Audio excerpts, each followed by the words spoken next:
If you're dreaming of exploring the world without breaking the bank, you're in the right place. Today I'm sharing my top budget travel tips so you can make the most of your adventures while saving money. Plus, stick around because I have an exciting resource that'll help you plan and budget for your next trip with ease. Let's go. Dream vacations start here. First up, let's talk about flights. We all know that airfare can be one of the biggest expenses, but here are some tips to help you score some great deals. Number one, timing is everything. To avoid crowds and save money, travel during a destination's off-season. You'll find that airfare is significantly cheaper during this time. To give you an example, I pulled up flights to Paris in June, which is peak tourist season. You'll see flights here on average are costing between $1,400 to $1,600. But if I wait and travel during the off-season, in say September, which is still a good time to go to Paris, you'll see flights are significantly cheaper and will save you about $500 to $600.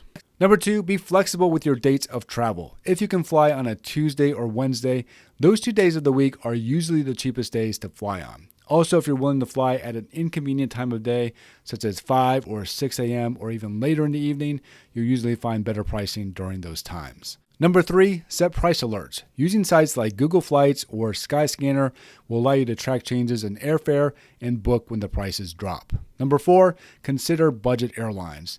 They may have fewer frills, but it can get you to where you want to go for a lot less. Number five, use points and miles. If you have a travel credit card, use those miles to save you money. Next up, accommodations. Hotel costs can add up quickly, but here are some budget-friendly tips to help you save some money. Number one, consider alternative accommodations. If you know you're going to be spending most of your days away from the hotel exploring, then you probably don't need to book yourself at a luxury hotel if all you really need is a clean bed to sleep in at night. Mom and pop cottages can provide an authentic and often more affordable experience, as will hostels. Hostels are gaining in popularity and they're no longer just for backpackers. Many offer private rooms at the fraction of the cost of hotels. Number two, use home sharing platforms. Sites like Airbnb and Vrbo can sometimes be cheaper, especially if you're planning a longer trip or traveling with a large family. Let's now talk about food because we all love to eat, right?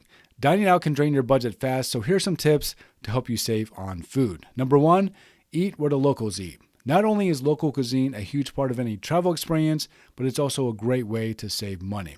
Don't be afraid to dine at the local hole-in-the-wall restaurant.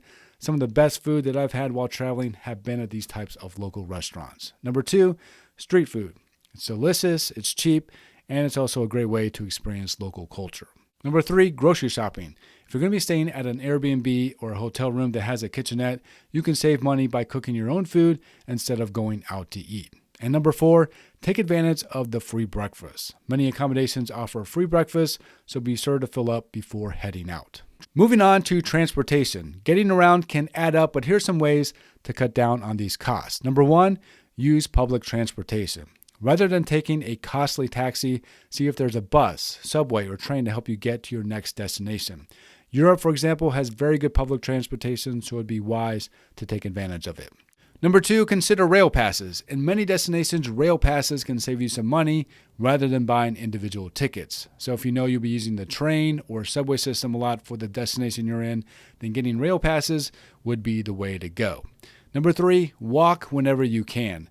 Sometimes booking a hotel in the city center and paying a little bit more might be worth it if you know you'll be able to walk to most places. Not only will this save you on transportation costs, but it's also a great way to explore a new place. Now that you have all these amazing budget travel tips, it's time to put them into action. Planning and budgeting for your trip can be overwhelming, but I've got you covered. Introducing my International Trip Planning Toolkit, which includes a vacation planner and budget spreadsheet to help you plan, organize, and budget for your trip, which will help you make the most of your trip without overspending. Click the link in the video description to grab your copy and start planning your dream trip today. And if you found this video helpful, give the video a thumbs up and let me know in the comments where you're headed to next. Thank you so much for watching this one and hope to see you again in a future video.